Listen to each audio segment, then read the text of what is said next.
If you haven't seen it, you might want to fast forward because you got to see this documentary. It's unbelievable. But we've got 20 minutes on it now, maybe as short as 15 because we got to get through this stuff quickly. What did you think about this documentary? A trash company owning a company owning a hockey team and calling them the Trashers. They're just, spoiler alert, by the way. If you haven't watched it, yeah, it's I just late. said it. Spoiler alert. It's too late. But the parallels with The Sopranos are so evident. And what's amazing is it's a good documentary because I've thought about it since I've watched it. Okay. Right? Okay. And what I've thought about is they didn't ham it up enough. First of all, the real life Tony Soprano has a son named AJ. That's his kid in the show. Yeah. I didn't even... They said that. Oh, they did? Yes, They did yes. say They, that. I think off the first 5 minutes. Oh, even his show... Yes, yeah, you're right. When they're They did do setting that. up the whole doc, they mention the AJ connection. So they did do that. But what also caught me right away, and it was brilliant putting it as early in the doc as they did, this child... AJ, who was 2 years older than Adam and I, by the way. Yeah. Because I was like, oh, wait. So he was 17 years old in 2004. Wait a sec. We would have went to high school with him. Yeah. That's your era. I remember some of the clothes he was wearing. Like kids in our school had it. Well, and Jesse, my era, I can only imagine how excited I would have been if The Rock and all of D-Generation X showed up at my birthday. And China. Don't forget China was there. She was part of DX. Oh, well, yes. This kid had The Rock, Hunter Hearst Helmsley, China, the badass Billy Gunn. I don't think Road Dogg was there. No. Or X-Pac. I didn't see Shawn Road Michaels wasn't in DJ. Yes. Oh, you're right. Shawn was- Michaels wasn't there either. Yeah, okay. Okay. No, Shawn Michaels was there. Was he there? Yeah. Oh, I missed him. Shawn Michaels want to is say he was there. always my favorite. I love Shawn Michaels. This kid had them at his birthday party. Unbelievable. Where was that interview? Where was the Rock or Triple H or Billy Gunn? Hey, how did you come to be at this child's birthday party in Connecticut? Yeah, I wanna know. I want them to ask The Rock today. I want the Rock's perspective on that. to see if he remembers. The Rock, who one day may run for president, why you were at this mob boss's son's birthday party. I want to know. Well, it's because they're willing to pay a lot of money for it, right? I guess. believe WWE headquarters is in Connecticut. So if you know what? You're right. If it's in the same state, 100% James has connections with whoever's over there at WWE, gets them over. You know, here's a envelope full of cash under the table. You were absolutely right. or not, right? He could always just say, well, Yeah. like You owe me one. All of them just heard heavy breathing over the phone, and they're like, "We'll be there at 8." you, like what's his? It's not. Is it? It's not James. Is it? What's his actual? Jimmy Galante. Jimmy Galante. Yeah. You saw his eyes. Oh, it's so Like funny. all that he would we have. had. Like I know Vince McMahon's an intense man, but Jimmy Galante staring down Vince McMahon. I think Jimmy's winning. That conversation we had last show about the stare. Oh, he's got it. Oh yeah. That's a terrifying man.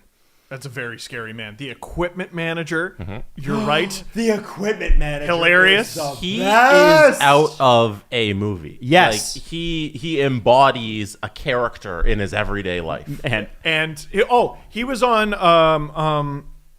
Brent Wallace and Mark Mathot's podcast, smoking the cigar and telling other stories about how he would check into the same hotel as the visiting team, pull the fire alarm at 3 a.m. He'd cut 2 feet off the visiting bench.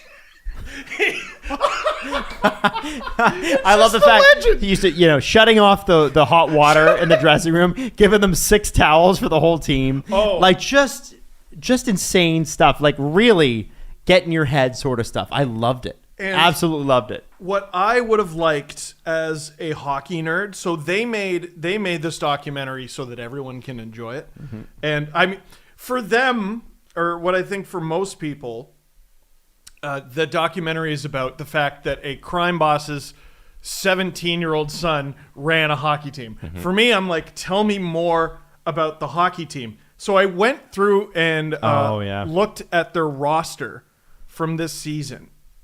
And I couldn't believe it. They didn't spend enough time on it. No, they didn't. You know why though? It's not a hockey doc for you. Yeah, Go yeah, to it's the like, hey, yeah, roster. Steve, For me. Well, yeah. If it was, it'd be sponsored by Hockey DB and Because you're like, oh, the NHL player. I had this guy's hockey card. Roman Inder. I was halfway through the doc, and I'm like, which one? There's Brent Gretzky played in the NHL. Yeah. Roman Nador did. Mike Rupp. But Mike Rupp. Who else? There's a few though. There were more. As I was looking through the roster, two names stood out to me immediately that I couldn't believe weren't included in the doc.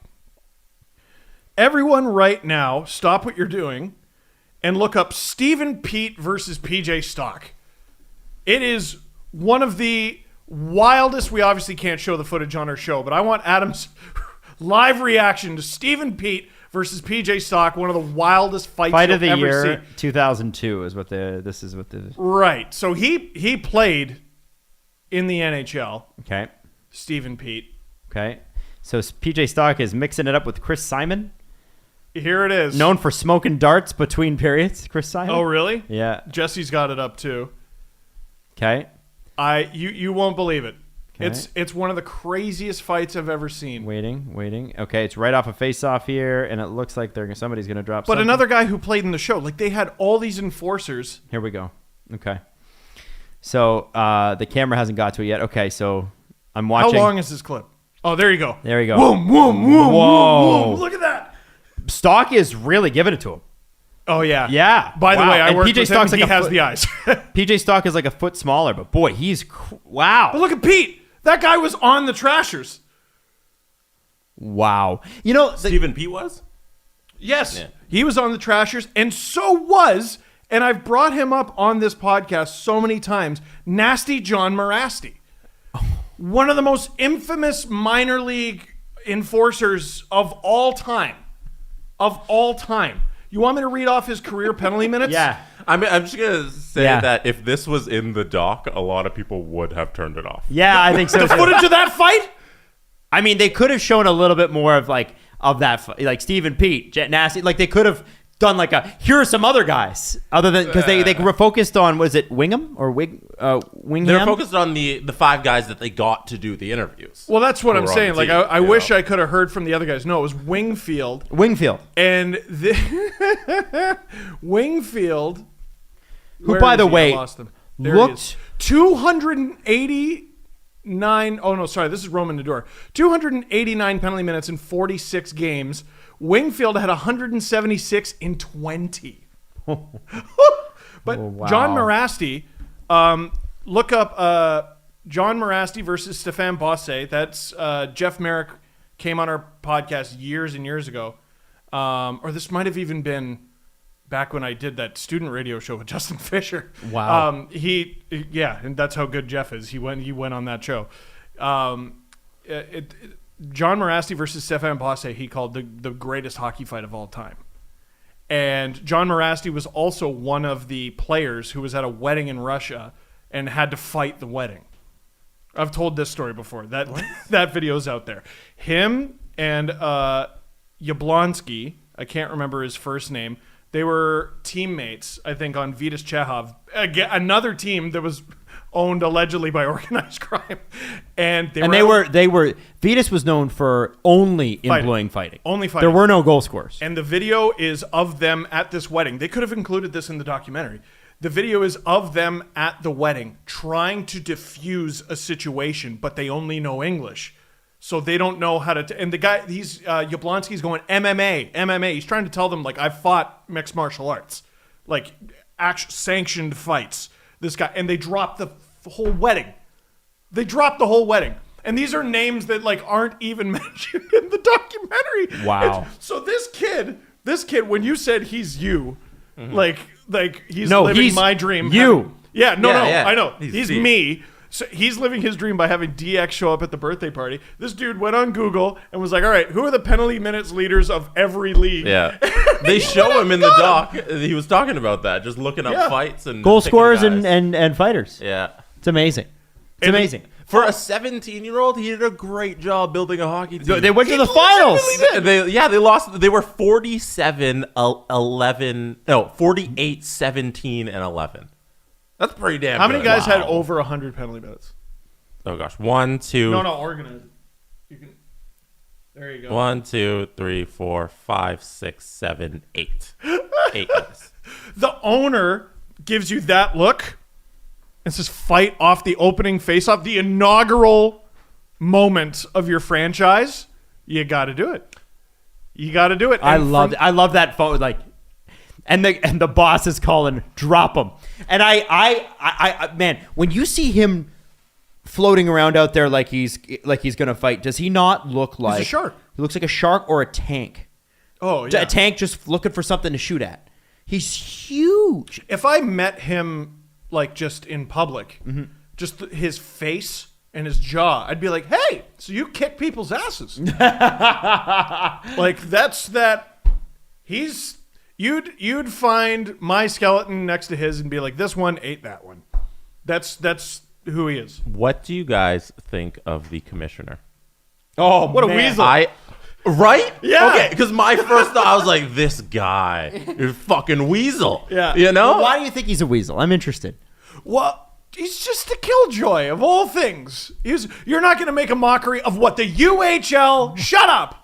We have a sold out building in Danbury, Connecticut. But then you shut up and grovel at my feet. In the end, when he sees, fucking dollar signs in my eyes, now I'm okay with it. Now I sit with Section 102. Now I'm with the fans. Like, Right. come on, you can't. Either you're the hard-nosed commissioner who hates this fighting, or you're supporting this because it's bringing so much attention to your league when the major league is canceled. No, like, I love- pick a side. Stop flip-flopping. You lost the ability to say anything when the guy bought a team for his child. Yeah. And you you were simply allowed it. thumbs up. Thumbs up. But you're not- President GM. You won't be no making problem. a mockery of my game, though. I tell you. But your son can have a team. What? So here's the You're other the thing. worst character. The Fucking hated him. what I loved about that, and this goes back to the equipment manager. I forget his name, but he said to get the sunglasses. Jimmy and the T or Jimmy T. T-Bone. T-Bone or whatever. Yeah. So this guy. So imagine this guy walks into a meeting with the Galantes and T-Bone. And whoever else is there, you know, the guy they just randomly show working out, who was like talking all that shit on the phone, like, and this guy, Commissioner Thumb, walks in, and he's like, "Can you imagine what?" And Who's retired right now? Boca Raton, Yeah. just living it up. Listen, Like, good for, and he's with his Pomeranian, and so he walks in and he's like, "Guys, you can't do this," and I love the cut to T-Bone. He's like, "Yeah, we knew he was in trouble then." Like, you know what I mean? Like he didn't stand a chance. He was a minnow in a shark tank. That's what it was. Minnow in a shark tank. And- he thinks we can't do this? He had We're no going to idea. do this. He had no idea. I just and what I loved about that the most. Usually these documentaries end dark. They end dark, right? They end up like Right. Oh, he went to jail. he went to jail. That was dark For like a decade. for a decade, and like, you know, Missed all of his kids' stuff. 100%. But they did make an effort to not, and I really appreciated this, not poo-poo the idea that this was something special. Despite the wackiness of it, they took seriously the fan perspective with especially the Section 102 thing. Because what all too often happens is, you know, Hollywood and documentary films and drama films, whatever, they tend to rip on blue collar people and what blue collar people like. They tend to marginalize or make fun of or pass off.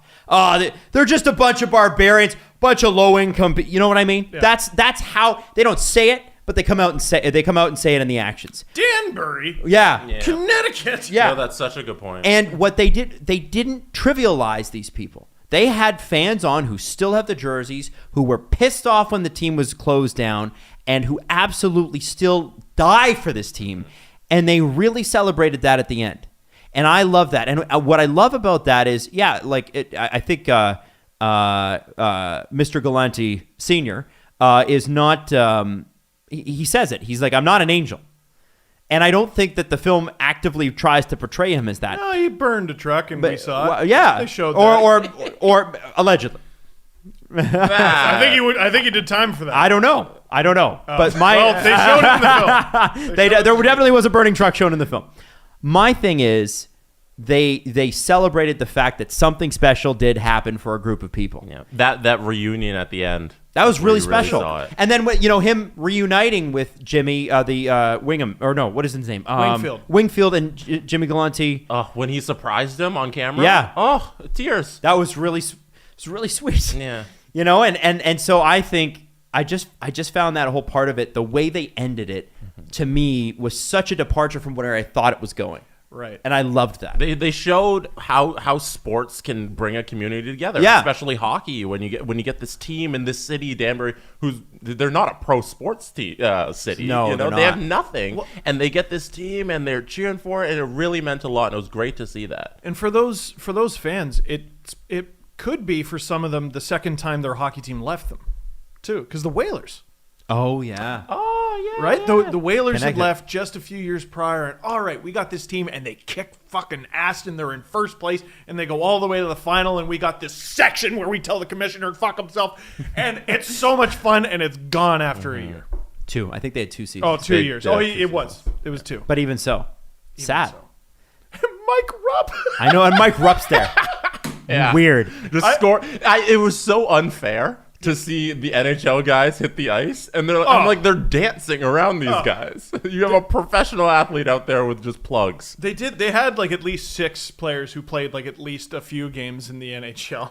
But Mike Rupp, the backhand dangle that he did, I'm like the chasm between UHL and NHL. Crazy. You're playing shinny right now. He's joking around, and I loved the.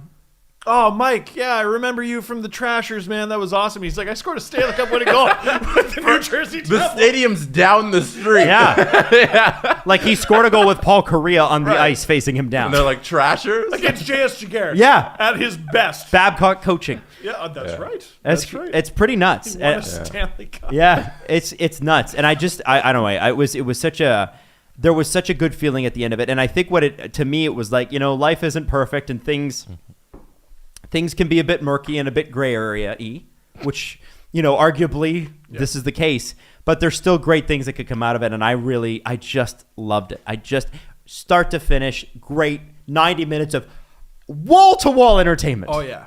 And you know what? The way they set it up at the beginning is, this AJ kid, I'm going to hate him. And he's going to be a total dick. And he's such a great guy. He seems like it. And he's got his own boxing gym and he's working hard. And it's I'm sure he's had a leg up that no, he said not that's most the people have. I don't know, man. I think he's had a little bit of an advantage here. His dad bought him a hockey team. Like, let's not. But like, I was expecting him to be a complete prick, and the players are going to be like, "Oh, this guy's a nightmare," and they all loved them. Yeah. They all loved them. There's a reason everybody wants to work for Jimmy. There's a reason so many people are Cash. on his money. I love that, by the way. They're like, oh, by the way, there's like a little bit of fraud. I work for so many companies. I work. And they're just getting boxes of money. But he has a way with people. Yes, I was bummed that Brent Gretzky wouldn't agree to talk. And I'm only assuming that he wouldn't agree because no offense to Brent Gretzky, but that might be the greatest thing that he's ever been a part of. The signing. We got to get Gretzky. And when he said that, I'm like, what? Because I already know Gretzky didn't play for them. Yeah. And they go up and they get Brent Gretzky for the brand recognition. That's so smart. He's 17. He's genius. This is what I'm saying, right? He's not a dumb kid. He's really smart. Oh my God, that was really smart. And imagine, what were you at 17? This guy's in front of a podium in front of the local media talking. And then he's on ESPN promoting it. And he found out about it walking through the halls of his high school. Like, imagine that day. Imagine that morning for him. Him being a boxing promoter today makes so much perfect. sense. I'm like, oh yeah, you found your lane. It's perfect. Yeah. But he gets entertainment. He gets it. Put on a show. Yes. And they did. And that whole documentary was, I think it'd be really funny. And I did love that, by the way, when there was that fight and it's like, and then the feed cut out. You know, they had an online feed and then it cut out the TV station. Yeah. They did that so brilliantly because I went, no! Because, like, they're building to this, and then they cut it, and I go, no! And then, but I had my camcorder, and I'm like, yeah! And they show it, I'm like, it flies in the face of so many of the fighting conversations that we've had. Right? Yes. Listen. We can't sit here and deny that we haven't stood up and cheered for a fight. Come on. Yeah. But the amount of concussions that happened on that ice. Oh, my dear Lord. Listen, what happened that broke his ankle was a chicken shit move. It was. Yeah, and That's then, but then you chicken come shit out, move. and then the next time when he recovers from the injury, and then the other guy's on the ice, and you're like, okay, I'm gonna assault you, like I'm gonna have legal assault on this man, and everybody fine. knows. And then the owner's going to punch a ref. That's a little fucked up. Like, are we not? Can we acknowledge that it's kind of fucked up that a man just gets to punch another man off the ice, and this man can legally assault this other guy? We've acknowledged it. I'm not saying, though, listen, there are a lot of problems with fighting. We've talked about them at length. That there's a reason it exists. It has existed for so long. If it wasn't entertaining, it wouldn't exist. Sure. And there was a lesson. There was a lesson in that moment, though, Adam. Do your research and watch your mouth. Yeah. That ref doesn't know who the fuck he's talking to. That you don't know who the owner of that team is. You told him to fuck himself. It's not weird you got punched in the face. You don't tell Jimmy to fuck himself. You don't tell him to fuck So himself. just takes a big drag on the cigar. That's the correct take, though. Yeah. You don't tell Jimmy to fuck himself. Oh my You don't read the God. newspaper? You don't know who this person is? Who is the owner most likely to punch a ref in the face? Right now? Owner in the National Hockey League. Jeremy Jacobs. Yeah. You tell Jeremy Jacobs to go fuck himself, I would expect a punch. Jeremy Jacobs embodies what I feel like Boston is. I don't even know if he's from Boston, but Jeremy Jacobs is the perfect Bruins owner. If Boston had a Mr. Burns. I don't know if that's a good